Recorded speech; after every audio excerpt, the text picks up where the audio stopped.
you shy? No. I did not try. It's a great start to this episode. Our little accident-prone child has fallen over almost 4 times. Speaking of this episode, this is going to be, are we calling this childhood trauma? Child abuse? No. No.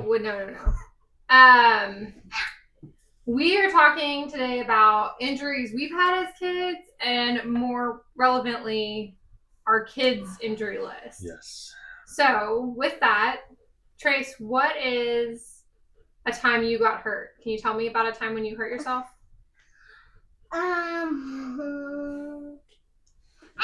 Today, right now, just now? Let's see. Also, eating fish sticks eating apple slices. You kept biting your finger in your lip and you hurt yourself often.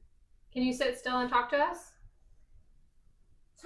It's hard to think because it was a long time ago. Yeah. When you got hurt, what have you hurt on your body? Can you tell me something you've hurt on your body? I'm thinking whenever I got hurt. I'm going to tell all of the parts I got hurt. What about your face area? Oh, yeah, wait. This is a good one. Anywhere in particular on your face? Oh, wait, I know a good one. Tell me. So whenever we were at the beach, and then a big wave came, I got under sink, and then I bumped this part of my head on the floor of it. Oh, I didn't know you bumped your head. I remember the wave coming over you for a second. Yeah. And then a splinter in there kind of went inside me. I did not know that there was a splinter in your head. It doesn't hurt anymore, really. Oh, thank goodness. Good. Phew. That was months ago. Because I kind of was stretching myself here, and then I kind of feel the hard part here. Okay. What about, have you ever hurt your lip? Do you remember? No, I'm not doing it. I'm not telling you. You're not going to tell me? No! Why? I don't want to tell you. Okay, that's all right. Oh, I remember a good one. Tell me. What was it about? I was on something. Oh, I remember. I was on my Paw Patrol bouncy thing, and then I with Nolan,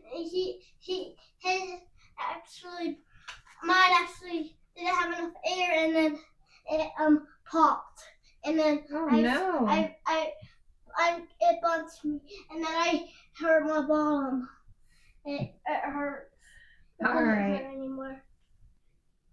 I think this is a good segue into just all of the things. Do we want to? Yeah. You can check that. Yeah. All right, come. What is it? Thank you so much for being here with us and hanging out with us. I feel like we have a fun, well, the memories are not fun, or being in them weren't fun, but kind of like looking back on some of the things is, yeah. We got through it. I mean, we're here. We're alive. The kids are alive.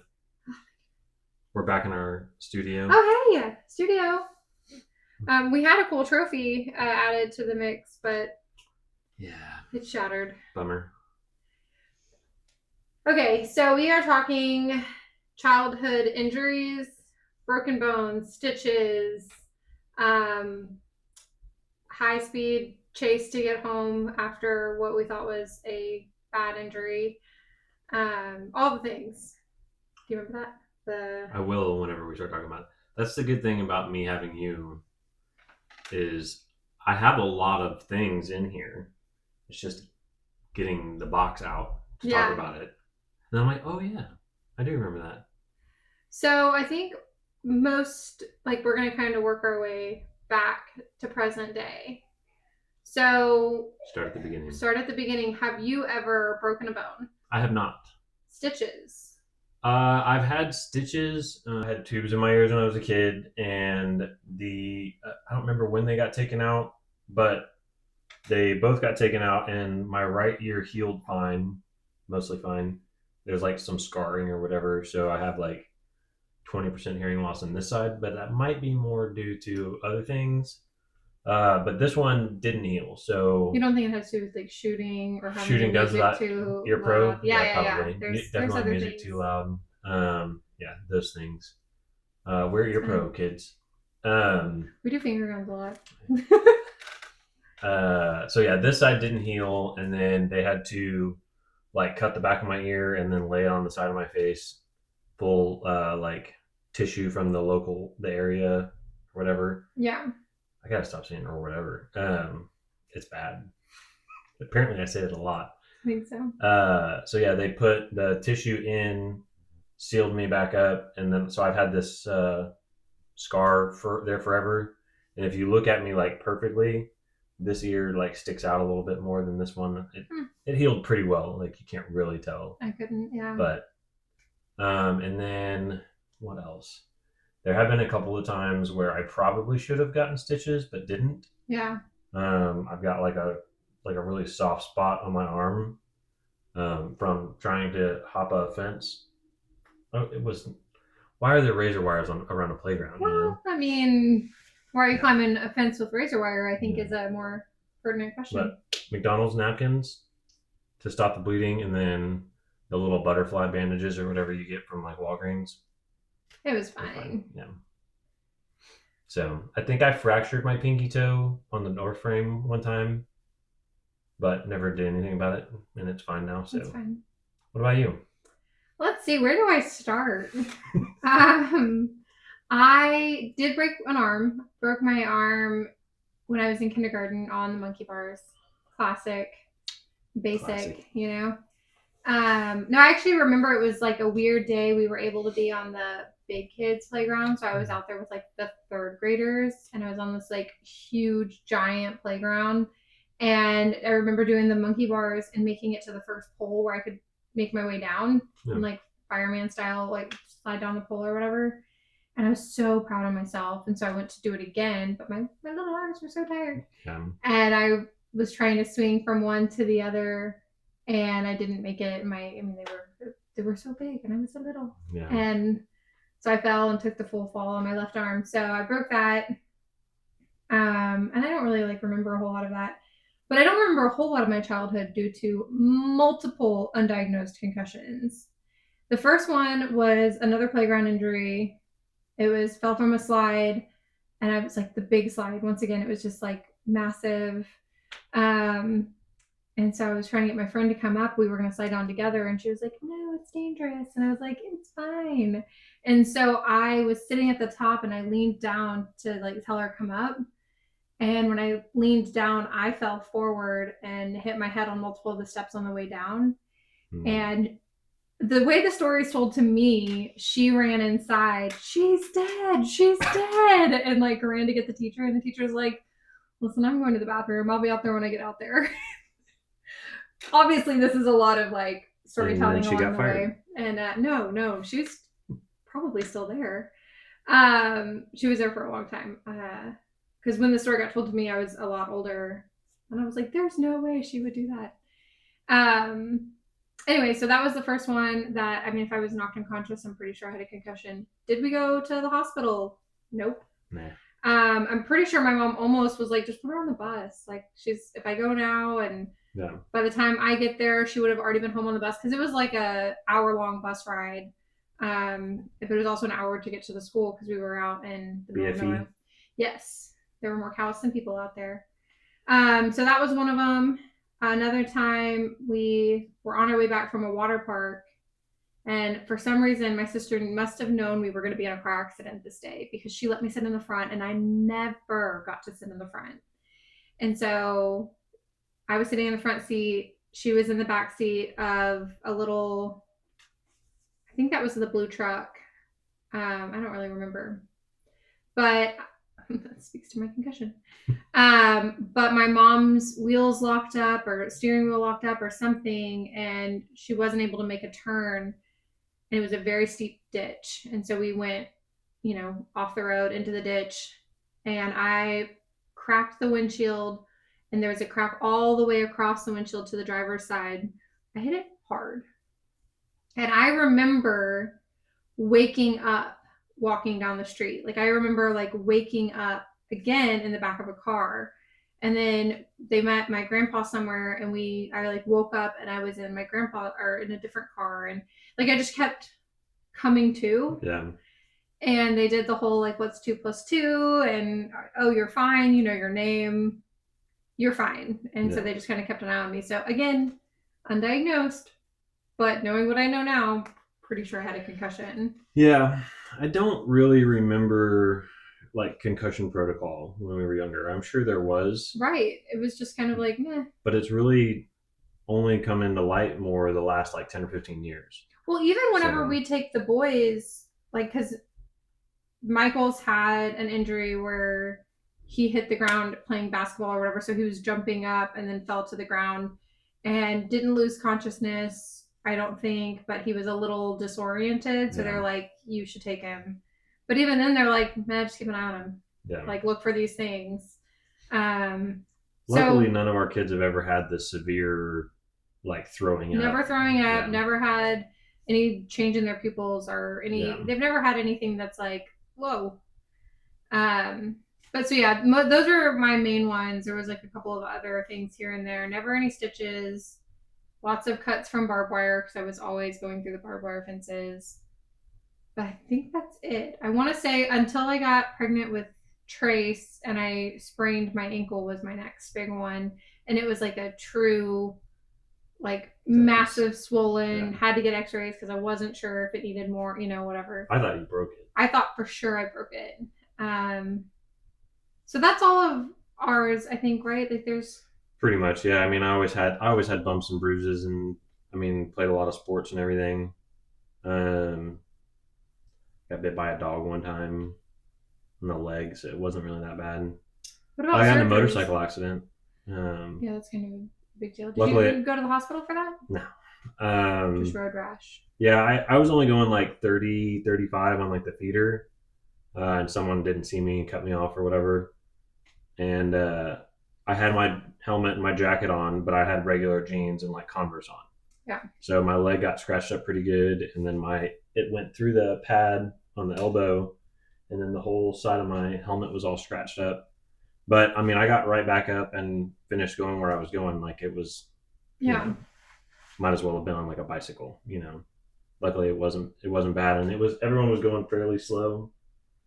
It's like where everyone's turning in and out of all the shopping centers, kind of thing. Yeah. That's why I firmly believe like everyone's like people getting more accidents in parking lots and stuff like that. Yeah. I mean, you're just not taking it seriously because you don't think about it. Got to watch out for the kids and all that kind of stuff too. So I've just always been like fairly overly cautious. Mm-hmm.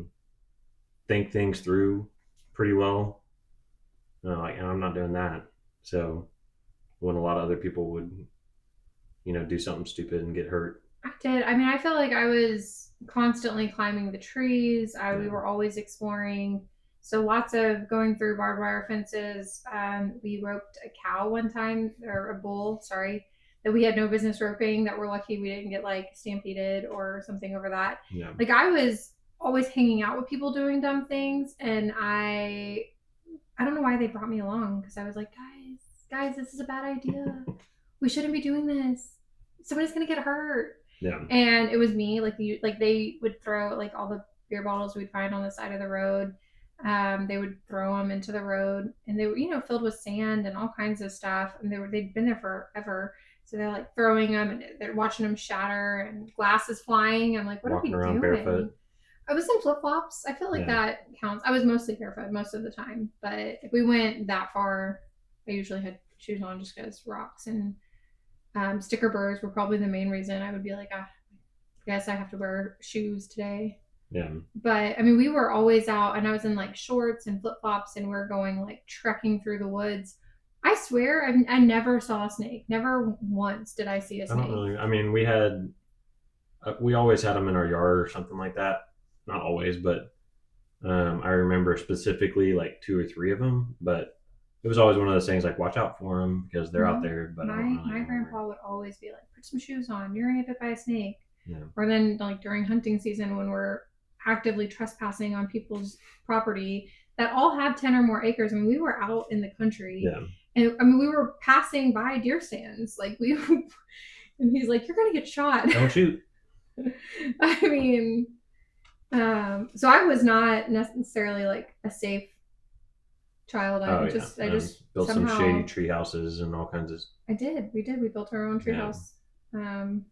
I had 3 different ones going around the same time. We had a really big magnolia tree. That was a really good climbing tree because the branches were like 3 or 4 feet off the ground, so it wasn't like you had to bear crawl up an oak tree trunk for 10 feet before you could actually get to a limb. But yeah, we had, I don't know, 2x4. We probably had 2.5-inch nails into this tree, so most of it was in the board. Yep. Yeah, some shady stuff for sure.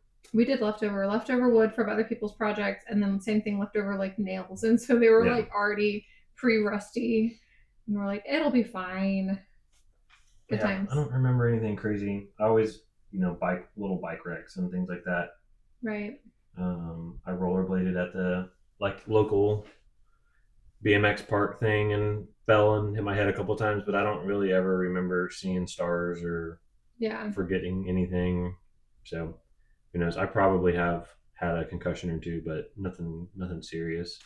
Nothing stands out. So. But then there's our kids. Not Michael. Michael, to this day, there was one time I got a call from the daycare.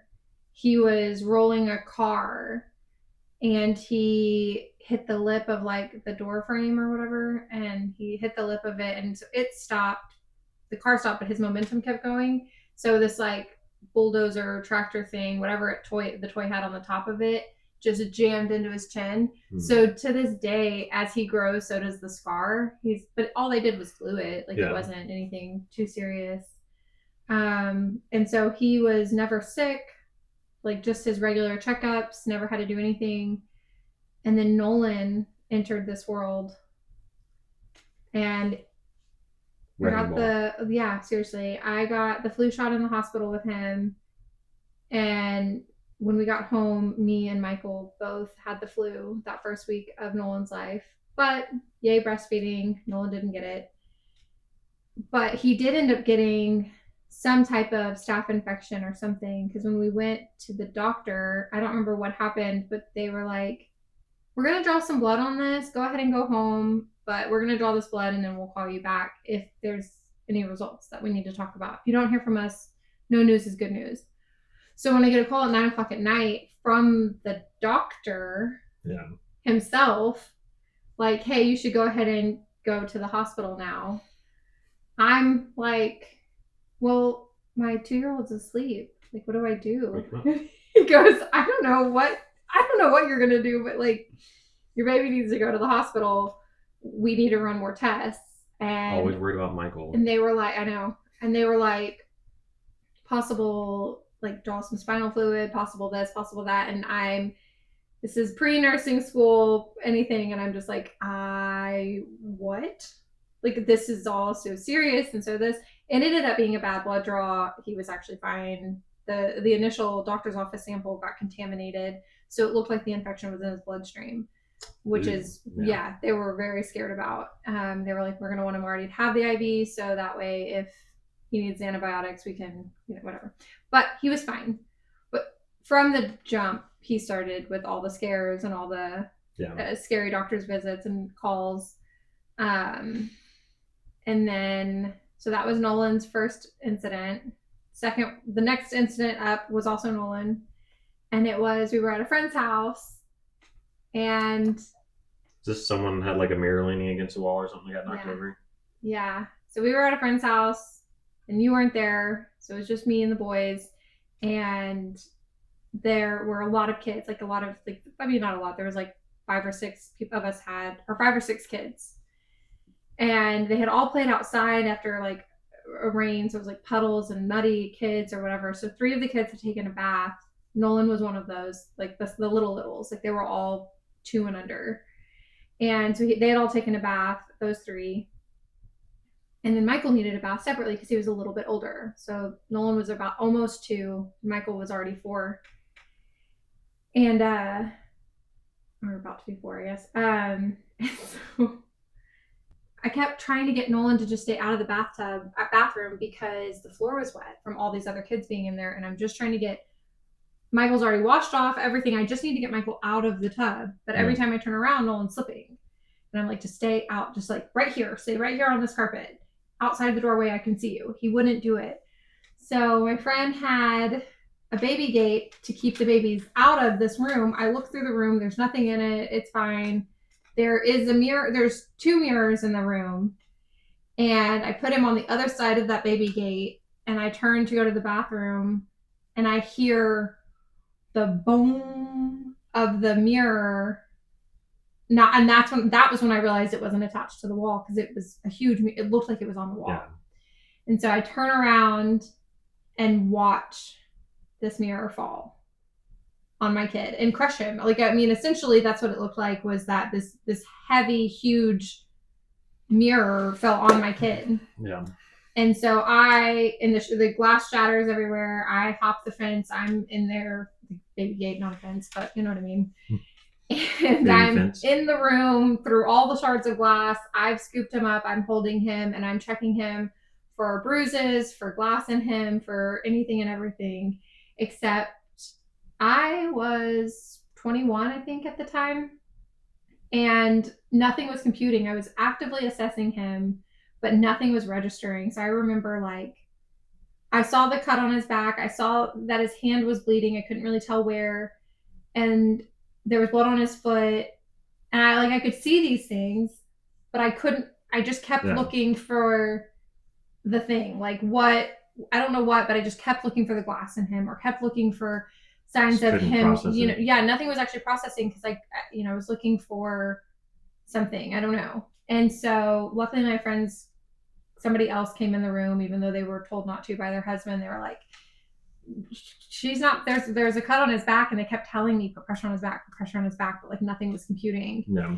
And so they came in there and they did that, and somebody had called the paramedics. They came out and they were like, he's gonna need stitches, but other than that, he's okay. The mirror had broken before it fell, so it did not crush him, and that was what I was looking for. I didn't realize it at the time, but like that's what I was looking for, was somebody to tell me that, like, he wasn't, I wasn't worried about the crushing.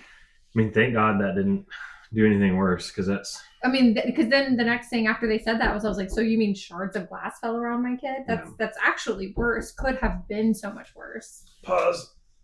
4-year-old interruption. But so yeah, that could have been much, much worse. Yeah, because in my mind, when I hear broke first, I think like large chunk of sharp object coming down. Yeah, it was. That's exactly what it was. And God was around, like, protecting him that day. It was by far my hardest parenting moment.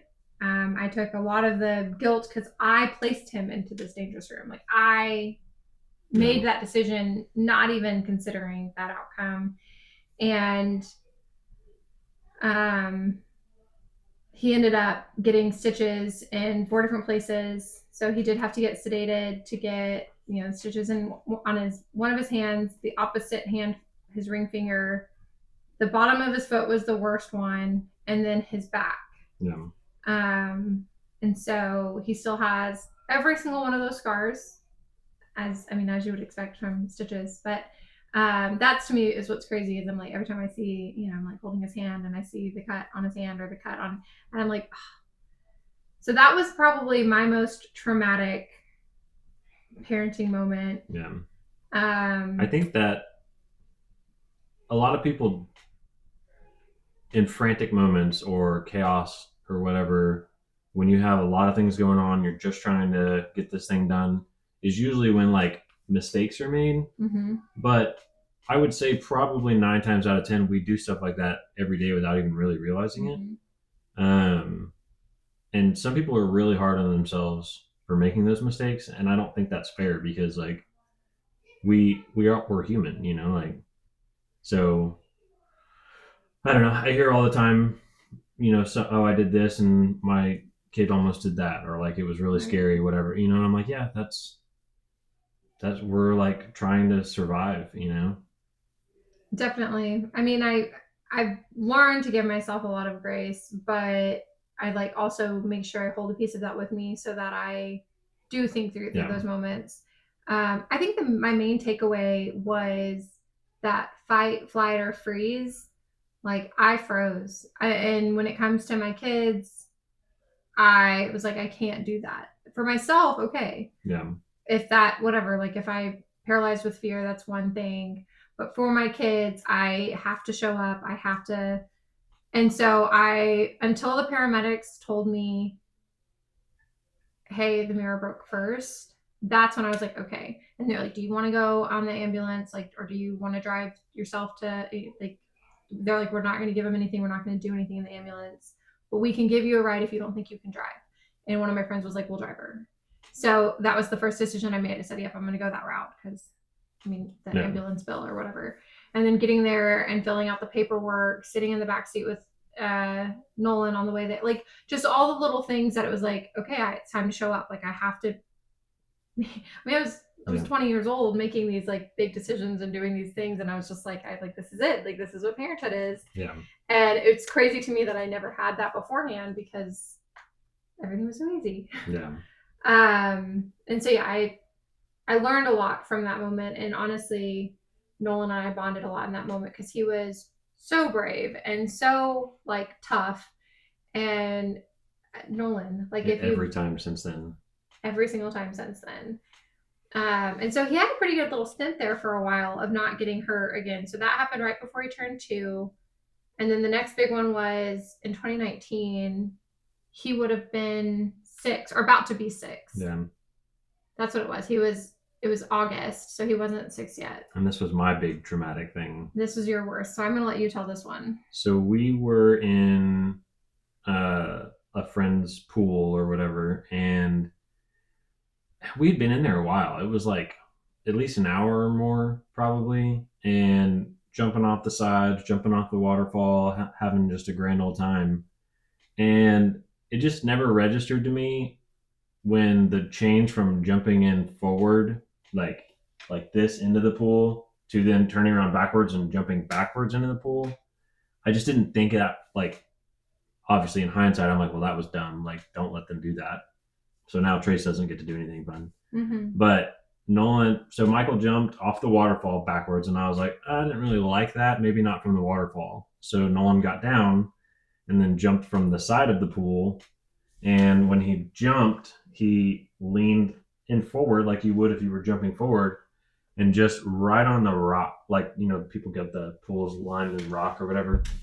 I mean, he went chin and then teeth, and I thought it like had shoved his teeth up into his jaw. That's what I was worried, like puncturing the nasal cavity or whatever. And I was a little bit further than from me to you when it happened. So like it was like one swim, like one stroke, and I was right there with him. And I always like replay in my head, like, what could I have done differently? Like, could I have gotten there sooner and help, but you can't. I mean, that's, but yeah, by the time I got to him, the whole pool around him was just blood. And it was so devastating. Like I felt so bad that I didn't, stop him from doing that or whatever. But basically what had happened is he had scraped his chin, scraped his lip, and then he had the angle pushed his teeth back more than up. So, and then it like cut his gum line and everything. And I got him out of the pool, and then we brought him to the back door because y'all were inside. We were on our way out. Yeah. Because that's what I remember. I remember opening the back door to crying. Yeah. And for whatever reason, the kids, this is what sticks out to me. The kids had stayed up late the night before. Yeah, your first reaction. And so I opened the door to crying, and I'm just like, this is why we can't stay up late. And simultaneously, you and Dave were like, no. Yeah. And put me in my place real quick. And I was like, what happened? And that was like the panic in your voice. You are Xanax in human form. You do not get riled. You do not get flustered. To hear your talking about it, to hear your panic, I was like, what happened? Yeah.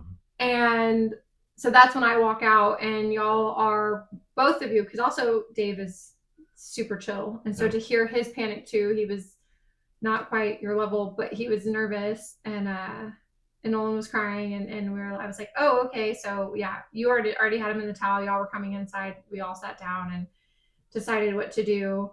And Nolan stopped crying while we were inside. Like shortly after, he was like, okay.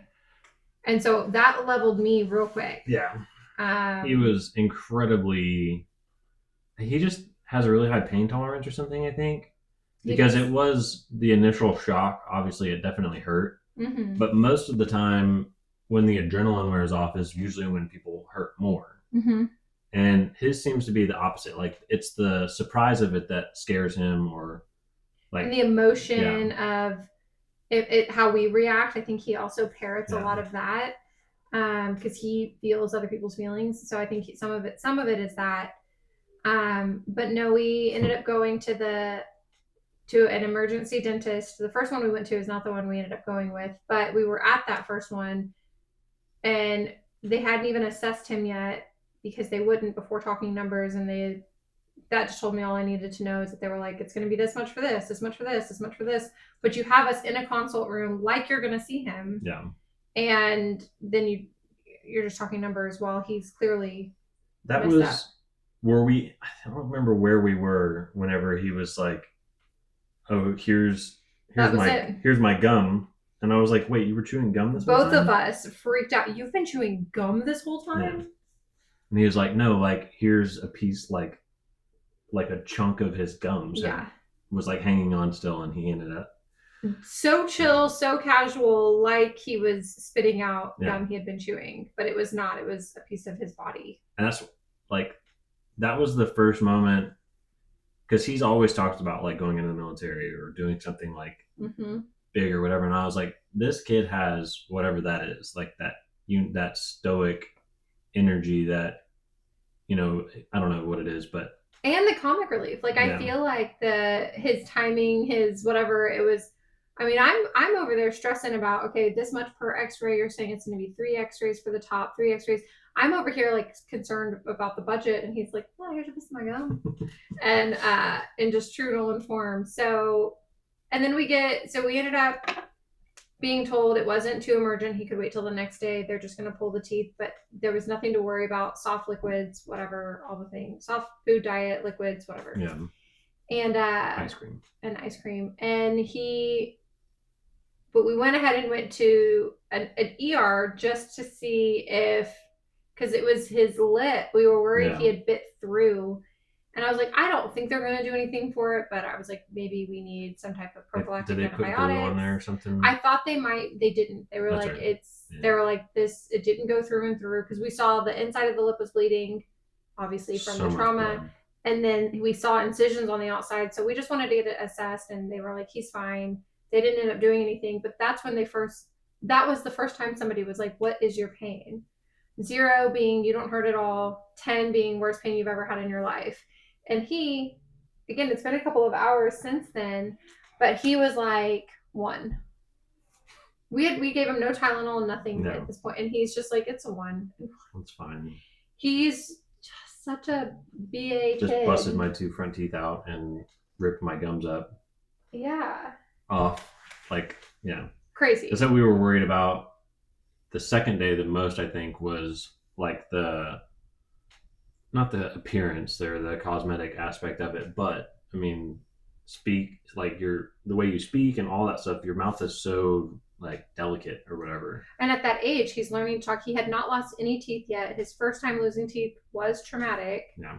And I was worried also that the damage of hitting could have possibly messed up his other teeth coming in, if he had any beginnings of teeth coming in or anything like that. I hadn't thought about that. I was more worried about the nasal cavity, like puncture and that healing process or whatever. Because I've always had allergies, so that's where my brain, and he has allergies pretty similar to mine. Did he before that? I'm just kidding. Just kidding. Yeah, we figured it out. No, he was my kid that needed the nebulizer and all the different things. So this is Nolan. Nolan's got 2 of our traumas so far before Michael has done anything wrong ever. Now, Trace wasn't here yet at that time. No. So we'll give him that. But so far it's just Nolan. And I do think he's had a good stretch since then, right? I mean, other than... Yeah. I know that healing process was rough, like, here and there. He had to get the teeth pulled. Because we had to get them pulled out. And then, like, very shortly after that, he lost other teeth around it. So he had, like, that's what it was, the bottom 2. The bottom 2 came out. So he had both like the 4 in the middle. For about a year, he in, was my little toothless, is what I would call him. Little toothless Nolan. Little dragon. Yeah.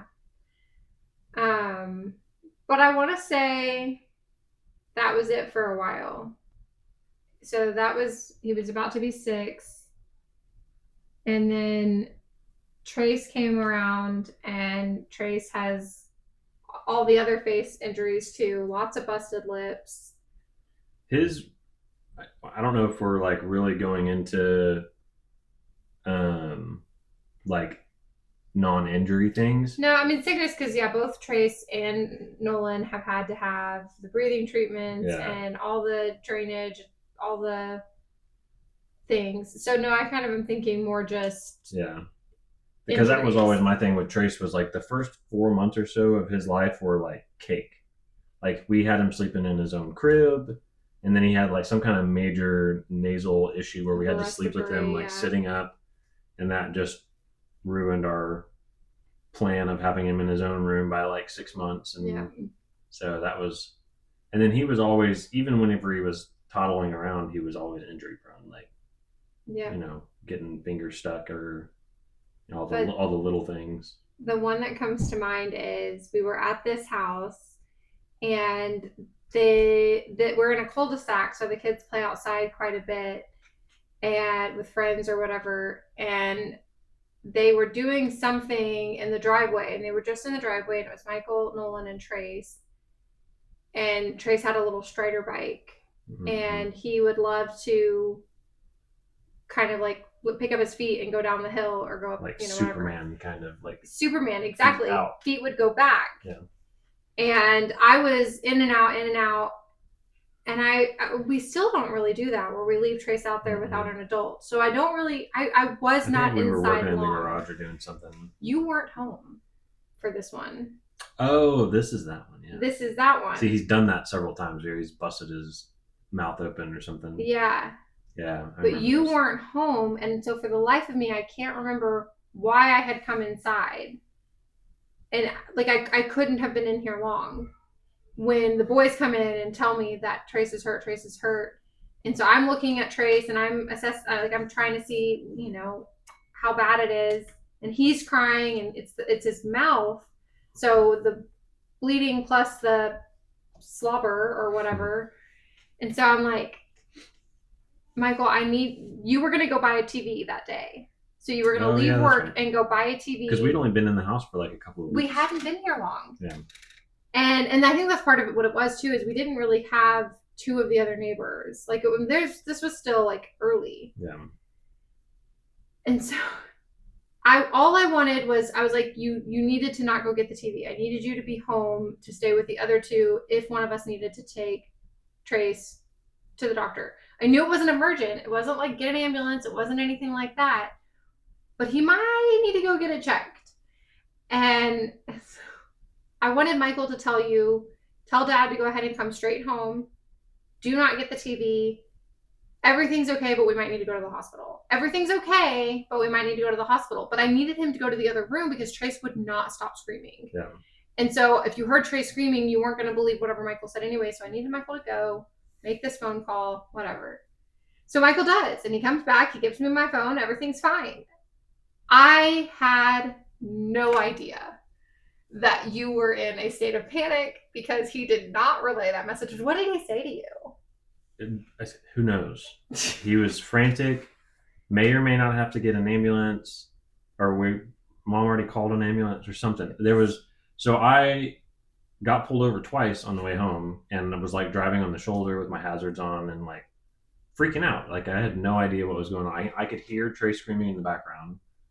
Like not screaming, but like loudly, but you could hear him crying. And I don't really remember exactly what Michael said, but Trace is hurt.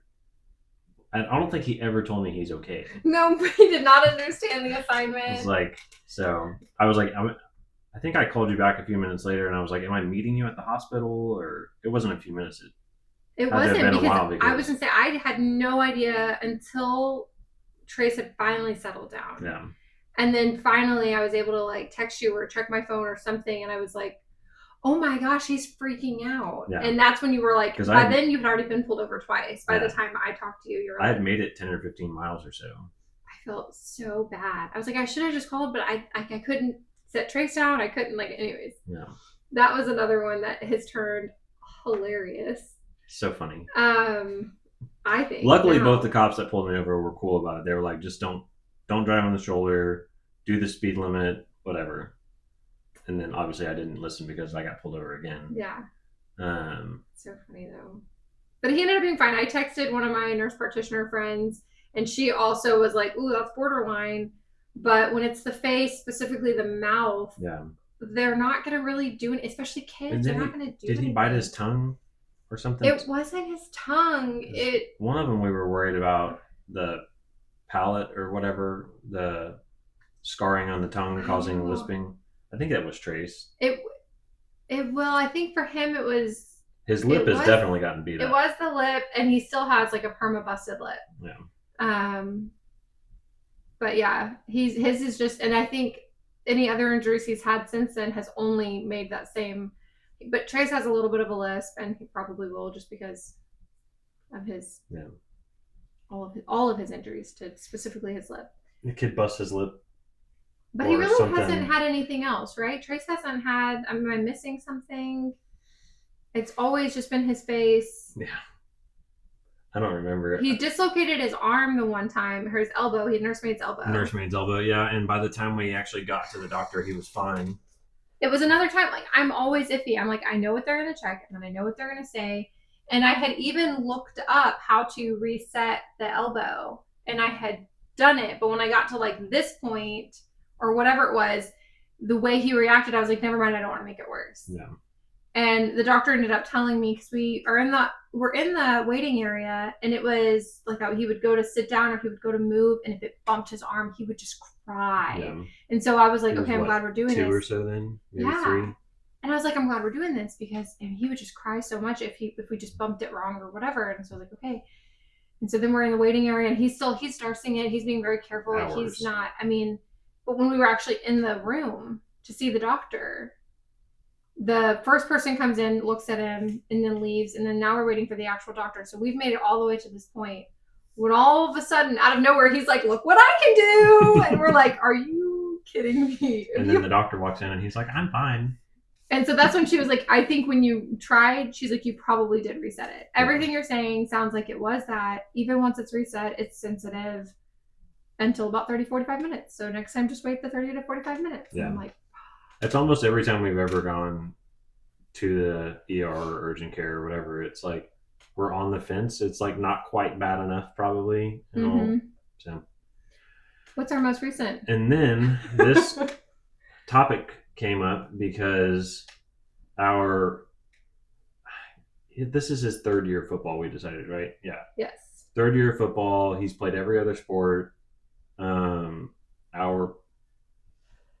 don't want to call him uncoordinated. He's just a floppy kid, like he is fairly coordinated when it comes to like riding bikes or catching the ball. Yeah, like he's got natural talent. But yeah, so Nolan was at school. What was it like? I think it was Thursday last week, wasn't it? Yeah. It was Thursday. Yeah. Thursday last week. He was playing kickball at PE with one of his friends, with several of his friends, and there was like a pop fly, I think. And him and the other guy were going for it, and they head-to-head collided. And so it was Nolan's face hit the side of the other kid's head, because I guess they were both doing this, and Nolan looked last minute or something, and broke his nose. So the nurse is the one who called both of us. She called me first, but I wasn't able to get to my phone before he did. And so she's like, I'm pretty sure it's broken. In the voicemail, she says she's pretty sure it's broken. Yeah. And then he picks him up. I get the picture, and it's very clearly more swollen on one side. It looks broken. So like, okay. So we go to urgent care, and they felt the bridge of his nose, and they're like, I don't see a reason for imaging. I really don't think it's broken. So we're like, sweet, okay. Yeah. And the more we looked at it, like, because the next 2 days he didn't swell, nothing. Like, it looked fine. And so she suggested to still contact an ENT. Which they're probably not going to see him for a couple of days until the swelling goes down, blah, blah, blah. They'll actually be able to tell for sure if it's broken or not. And so I called the ENT and I was like, hey, do y'all want me to bring him today?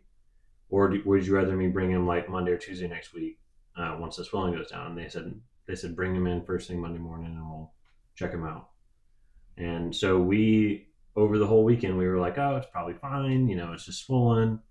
And most of the stuff that I was reading, and this is what the ENT said too, is like, because it's more onto one side than like necessarily directly where it's both sides are swollen and bruising and everything, because it was more on one side, the shading or the shadow or whatever makes it look more like it might be broken because it's like the depth perception or whatever. But Nolan's got the cute little button nose, and it did not look like that for 2 full days.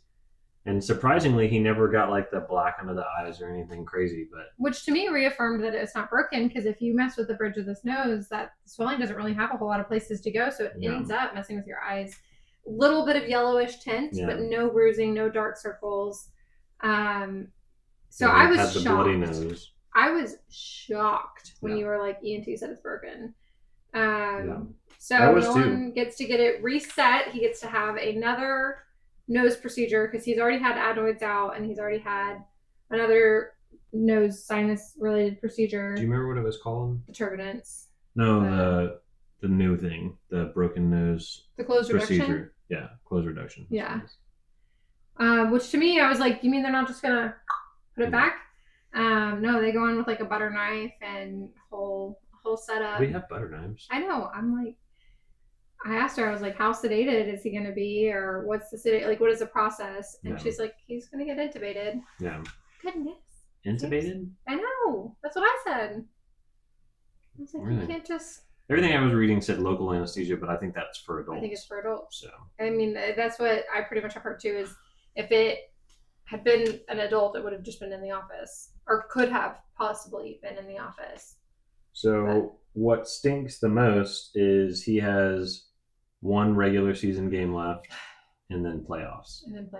So he's probably going to miss football, which is a big bummer for him. He took that really hard. I actually saw like a little bit of a lip quiver. He's not okay about it. Yeah. And I was like, well, if your season's done, you don't even have to go to practice tomorrow. And he's like, these might be my last practices. Of course I'm going to go. And I was like, of course you're going to go. I don't really know what I was thinking. Of course you're going to go. And that's just how that's another example of Nolan's like killer instincts. Like he wants to do the thing. He wants to put in the work. He's like running around like upset that he can't play with his friends and all that. So I don't know. So much so that we were like, all right, if you're going to be in PE, if you're going to play anything with your friends, we got him the Batman mask. I mean, he's got the full, like the basketball players wear and everything else. Like he's like, yeah, I'll wear that. And we got if it means I get to do the thing. Face shield for football, because you can't really wear that and the helmet. So we got him the clear face shield, thinking that it was going to be reset a couple of days. Yeah. But the more and more we find out about it, it's probably going to be a couple of weeks. So he might be back in time if they make the Super Bowl, but I don't think so. I don't think so either.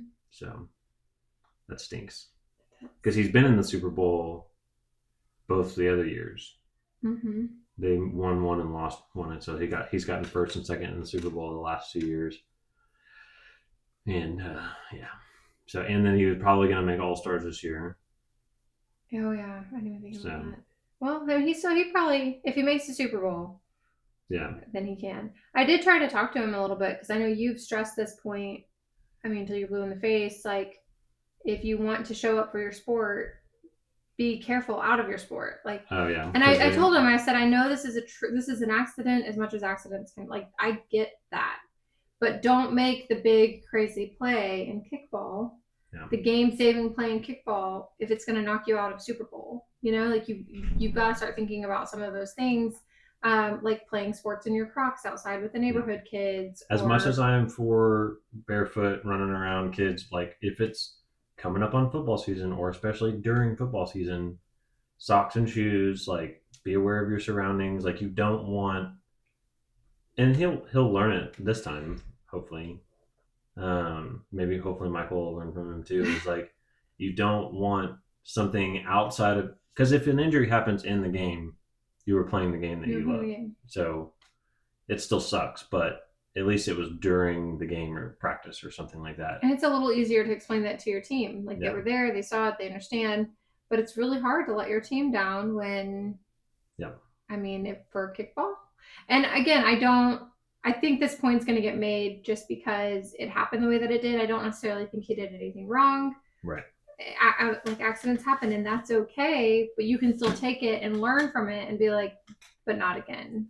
Chance said, because so we don't think we didn't talk about this much. Maybe we'll go there next. But so I'm the oldest of my brother and sister, my younger brother and sister, and Michael's the oldest of him and Nolan and Trace, and him and I are both fairly accident prone, or not accident prone, like not accident. Y'all are coordinated, is what you are. Safe and coordinated and well thought out and whatever. So, and then Chance and Nolan are both. They both have like the Nolanator, Chancinator nicknames, like they're Mr. Destructo, whatever. So Chance always had injuries. He had, I think, a broken arm. He had his ankles were messed up a couple of times. He got like injured, and then almost completed the rehab, but didn't quite. And so then injury happened again, and then he got it on the other ankle. So he always kind of fought injuries as well. And then you're also the middle one, and has Steph had a lot of injuries and stuff? I don't think. Steph's never broken a bone that I know of. Oh, well, except her jaw. But before that, and like, so if we're talking childhood trauma, which is what this is about, she hadn't, no. I think she had like the nursemaid's elbow or something once. And it was like she had like fallen out of the bed, jumping, playing, not sleeping. She was roughhousing or whatever, and fallen out of the bed. And she had hurt it, but not bad enough. And then the next day when her mom was like, come on, Stephanie, come on. And Stephanie was like, no. And mom like kind of pulled her by the arm. Like Stephanie was like, oh, my arm. And my mom's like, girl, please. And kind of kept pulling on, like kind of telling her to come on, and ended up hurting her arm. Yeah. But that was. It reminded me because my elbow pops still today. That I have like baseball injuries on my shoulder. I think I had like a partial rotator cuff tear or something, and then my elbow, I can make it pop all the time now. So rehab, if you get injured, rehab, kids, it's important. I mean, in chiropractor, like I think for the boys being in the contact sports, like we're big on just take them to get some of that decompressed if we can. Preventative maintenance helps too. Stretching, strength training, make your muscles strong, it makes your joints strong, like helps everything else around it. So. Stretching is huge. If I probably wouldn't have had arm issues as much if I had taken stretching more seriously. Rapid-ish fire, where it's never rapid, but it's always fire. Hey. I did it! What do you think would be worse to break, your arm or your leg? Is it my dominant arm or my... No. Doesn't matter. Because if it was your dominant arm, that would be worse. But yeah, no, left arm. I think I would still go arm either way. Really? Yeah. Give me one of those little scooter things where you just put your leg up and you just scoot about.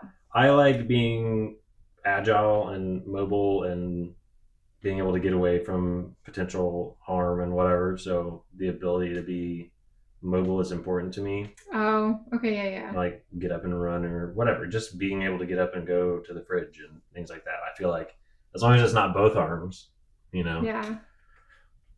Yeah, I guess that's true because I had a procedure done where I couldn't I couldn't use my left arm pretty much. I wasn't able to lift anything over a certain amount of weight or whatever, and so I ended up with a claw hand because I would guard the area where I had the injury. And this hand would just drop. And so I ended up with this little Nemo fin. But I was able to do everything. I mean, I remember Michael was 4 months old at the time. and I would bend over or lean over the crib and like scoop him up and plop him onto my hip. And he was a little bobbly then, but like it worked. I wasn't gonna.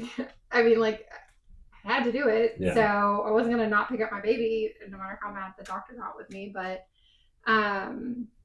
it's just showering and doing all of the things. I would much rather, because if you're on one leg, you're worried about slipping. I don't know. No, that's a good point. I didn't think about that, like all the balance or just. I think arms heal better than legs do because. Oh my gosh! The pressure that you put on your leg, even if it's small and you're in a chair or on a crutch or whatever, it's like every little thing. That's a good point. You run the risk. I don't know. I'm not a surgeon or anything, but it makes sense. You hear things. I'm buying what you're selling. You're trying to think of a question on the spot and ask it. Ooh,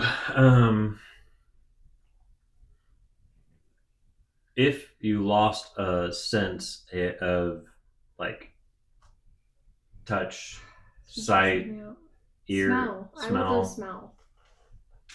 You would lose smell? Yeah. Yeah. I guess like if you were injured from something and you had to pick something. Nolan's broken nose. Now I can't smell. I already have a bit of hearing loss, so I wouldn't want to go without that. That stresses me out so much. The thought of not hearing. Yeah. Like there were times like being in the shower before I had LASIK, and not being able to see was one thing, and then you took away the hearing, like the shower being too loud. It like stressed me out so much, the idea of not being able to hear if somebody came in. Sensory overload type thing. Yeah, except you couldn't. The opposite, yeah. They don't take my senses away. That I don't know why, but that happens sometimes when you're like shampooing your hair or whatever, and you got it in your eyes and you can't open your eyes really. Yeah, and it stresses me out to not be able to hear, not be able to see. I definitely, if I had to pick only one to keep, it would probably be sight. Because you can still communicate. I mean, you can still. Yeah. I don't know. Yeah. That's a good one. That's a good question. Thanks, baby. Which of our kids do you think is going to get injured next? Oh, no. It's the ultimate jinx. It's Trace. It's going to be Trace. Like a serious injury? Hopefully neither one of them.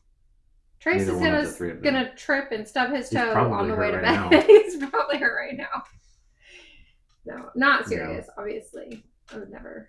Well, it won't be Nolan because he just got hurt. So it's Michael's turn, I think. It's definitely Michael's turn. He needs to have a turn every once in a while. Give the other two kids a break. I know Michael's been fighting a sinus infection, and he's our never sick kid. Yeah.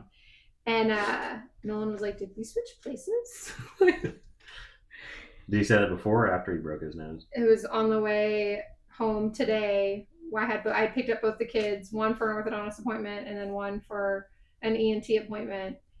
And I was telling them how expensive they are. And that's fun. His stomach was upset from the antibiotic, and Nolan's like, "Yeah, what is this? What's with you having things? You're not supposed to have things. I have things." It has been a while. He's been kind of battling that on and off again. I will say Nolan is always hurt one way or another. He's got like this kid's legs are all scarred up, and I mean he when they play football in the yard, like they play 2-hand touch, and he comes in with like a bloody knee on this side and then one over here on his leg and his arms all scraped up. I'm like, "What were you doing?" He was like, I was going for the ball. I don't know. He's just 110%. Everything he does is and when he comes home from practice, he's so sore. Yeah.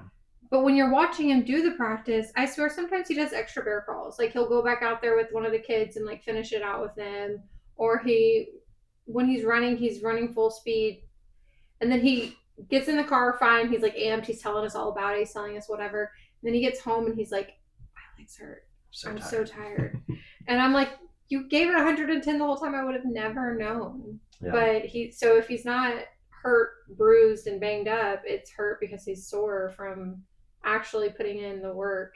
And he used to do like extra trainings and he did like strength trainings and stuff like that. Yeah. And even then he was competitive with how much he would lift or how much he would do, and to where we're having to be like, "Okay, but there's a safe way to do it." I lifted more than an 8th grader. I'm like, "Okay, gosh. Don't do that. Don't do that." Like, know your body, know your limits, and that's that's where it's not that he's not coordinated. It's that he doesn't know his body's limits because maybe they don't exist. I'm sure he could always push it to that next level, but I'm like, no, stop hurting yourself though. I think Michael's very similar to how I am, where it's like most of the time, even when I am exerting myself, it's like 80%. Yeah. I had the one injury a couple months ago where I was racing them in the freaking street, and like someone's run off from their sprinklers was running across the road, and I don't know why, but like I felt good. I don't know. Maybe I had just stopped. Like I was like sick for a while, and so I was starting to feel better. And I just decided that I was going to see how fast I could run still. And then I freaking slipped in the water and we were racing, and you were like a mile ahead of me. Like I was nowhere even near you, and you were still giving it. You were giving it your all. See, that's usually not who I am. I'm usually like 80%, right? And then I'll turn it up to make the play or like whatever. But I think you that's and how Michael are is. Very energy efficient. Yeah. Like y'all are gonna do exactly what you need to get the job done, and you'll do it well. Like I mean, you'll do a good job, but you're not gonna go all out if you don't have, especially if you don't have to. But maybe even if you do have to, like, someone else can do that. They can show up. They can do all the things. Nolan only knows 110. Yeah. He definitely has your competitive. They both do. They all three do. Competitive. Nolan has like he's gonna hear about someone doing something and he's gonna want to do it faster or whatever, the higher weight limit or something. You know. He is. No matter what it is, reading a book in 3 hours, he's gonna try and read it in 2 hours and 59 minutes. I mean, he's like that with himself though too. If he sets a goal or if he breaks a goal or whatever, a high score for himself, he wants to do better. And that's why I think golf would be good for him. I'm for it. I'm for it. So that's our new agenda now, is to try and get our kids into non-contact hunting, fishing, golf. Yeah. They've got options. Yoga. Maybe do sports medicine. Maybe they want to be the person on the sidelines helping the athletes. Yeah. Perform their best. And if we're gonna play football, we're gonna be the kicker. No. I mean, listen. I am all for them pursuing whatever it is that they want to do, but I am not above trying to sweeten the deal for a golf buddy or something, which he's already shown interest in. So. Yeah. Do we have over par, under par? I feel like we've gone over our whole lives over and under pars with our kids. Injuries. I don't have anything. All over par. No. Only over par. It's kids' injuries. I feel like we've handled all of the things pretty well, so that's under par. I think our communication throughout and you taking the call, like, so I was in the middle of transporting a patient when I got the call from the nurse, and then by the time I got the patient where they were going, told one of my teammates, hey, I need your help for just a minute, and they came to the room, and I went to call the nurse back, but I saw you had texted me, so I called you, and you were like, I'm already packing up, I'm on my way. And all in all, that was a matter of like 5 to 7 minutes. You had already handled it, and that's something that's always going to be my under par, is that we are one and the same. It's not like it has to be mom, only mom will do, mom's more nurturing, mom's this, mom's that. It's both of us are great in a crisis, and both of us can be exactly what our kids need, I do feel like there are times whenever people ask me things and I'm like, I don't know, that's a mom question. Right. Because just more that has to do with like memory. Like you just remember things better than I do. It's like if I take them to the doctor, I have to like record the conversation because I'm going to forget things. I love that you do that. And then I just send you that. I'm like, here, this is what the doctor said. You can just hear it. I don't need to try and remember it for you. That's efficient.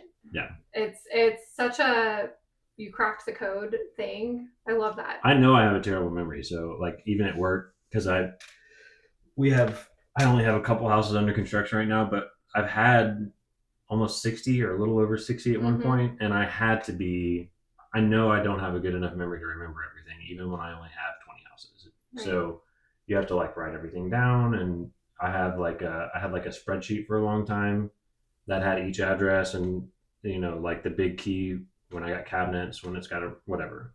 So I would keep track of all that stuff because if I got asked a question or I needed to remember something about it, I have this reference. I don't need to go to the house and whatever. So Right. I've always had, and like I know my flaw. No, I That's love that. my big flaw is I have a terrible memory. So, and then for some reason I can remember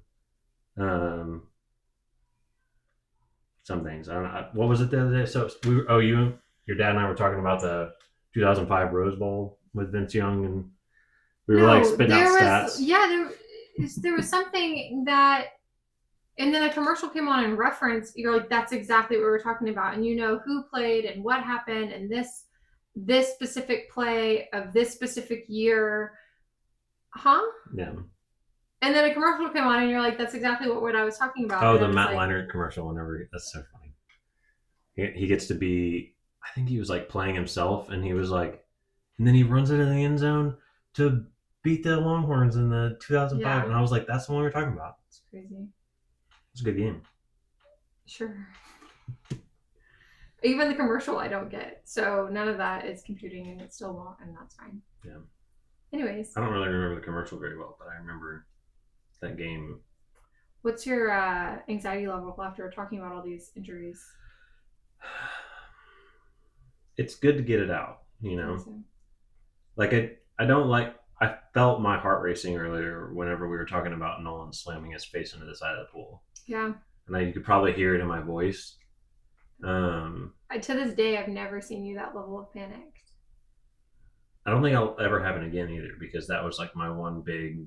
Well, yeah. Hopefully nothing worse happens or whatever. Yeah. But that was, that was on the level of like, you get a call that someone's not with you anymore. That kind of like terrifying emptiness. Mm-hmm. I don't know. It's hard to describe because I haven't been through. I've lost a lot of people from like old age or whatever, sicknesses, things like that. So like I know what it's like to lose something or to feel those big feelings, but that specific moment was like, and it turned out not to even be that huge of a deal, but right. Like the seeing it and the not being able to prevent it, the knowing I should have done something differently, the blood, the giant pool of blood because the mouth bleeds so much, you know, and I knew those things, but like the what is, you know, what does he have like something worse going on? That the unknown aspect of it is big. So once he was fine, I was fine. Yep. So yeah, scary. I think all in all, we have been very fortunate that it's been what it has been. I mean, I think that we have stories and our kids are wild and rambunctious and all the things, but I count my blessings every day that they're healthy, broken nose, sinus infection, whatever. Do you get the weird like daydreams and dreams of like all of the terrible things that could go wrong? What is that? Yeah. There's something with that where you like visualize all of these horrific things that could happen. And I'm already a bit of a helicopter parent. Like I try really hard not to be, but especially with Nolan and Trace, I'm like, see, whereas like Michael, like go do whatever, you're going to be fine. You know, he like watches where he's walking and he, you know, for the most part, he pays attention to his surroundings really well. But even with Nolan still, I'm like, watch out for traffic, look both ways. Don't just jump out of the car. You know, seriously. I still like remind him constantly. Yeah. But yeah, being a parent's fun, and so fun. I wouldn't change it, obviously. I don't think there's anything we could do differently. I think we are though. Like things are still going to happen, but when they do, we're making the most of like the teaching moment. Like, okay, Nolan, see, this is why you got to be really careful. You know, you don't have your pads and your helmet on. You can't make contact plays, or you can't be this all out for PE. Save some of that for on the field. You know, save that for your team. Or I think we do a really good job of being like, okay, how can I turn this into a movement of know your body, be aware of your limits. Yeah. I think we're doing a really good job. I think so too. Thankful that you're my partner, because I think the times that I respond and my anxiety's up here, you're like, okay, I got you, like, and you help me bring it back down. And then there's definitely been times when you're like, and I'm like, oh, okay, no, I can step in here and I can help take some of this off the plate. And what is that? There's a thing that's like, you don't both have to be 100% at all times. You just need that, whatever y'all have needs to equal 100%. Yeah. So like if I'm at 99 and I need, I don't need any help right now, like you're good and go take your bath or whatever. Right. Or if you're at like 70, I'll meet you at, I'll be 30 and we can, I don't know, there was something that you were telling me about with that, which is not like, it's a reassuring thing. We both do for each other. We're like, oh, okay, like you can't give 100, like we'll be able to say it. We'll be able to come home and be like, I just don't have it today. No. And the other person's like, you don't even need to. Look at all the things that are already handled. You're like fine. What you did today. And hardly. So. Anyways. Teamwork makes the dream work. Yeah. That was a horrible high five. All right, guys. That wraps up episode 9, I think. Or 10, maybe? We need to not call our shot because it could be posted on or 12. Yeah, who knows where we are. Thanks for watching, and thank you so much for being here. Yeah. That really does mean a lot to me, because for us, this is nice to sit down and catch up, but it's really cool that we have the opportunity to be on this platform in this space, to have our memories recorded for those of us that need help remembering. Yeah. So thank you for listening. Thank you for being here. Like and subscribe. Like us if you like us. Subscribe us if you subscribe, if you whatever.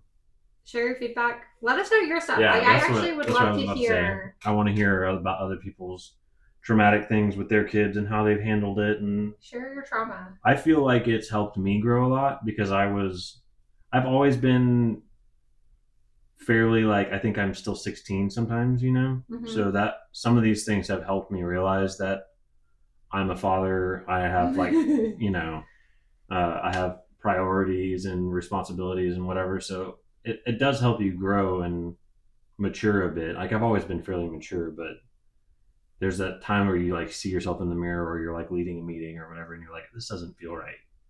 We need to pre-record like and share and subscribe and just post that as our outro, because when we try to include it, we end up with a Southern goodbye and we loop back around to a whole nother podcast. It's rapidish fire. So rapidish goodbye if we could. Okay.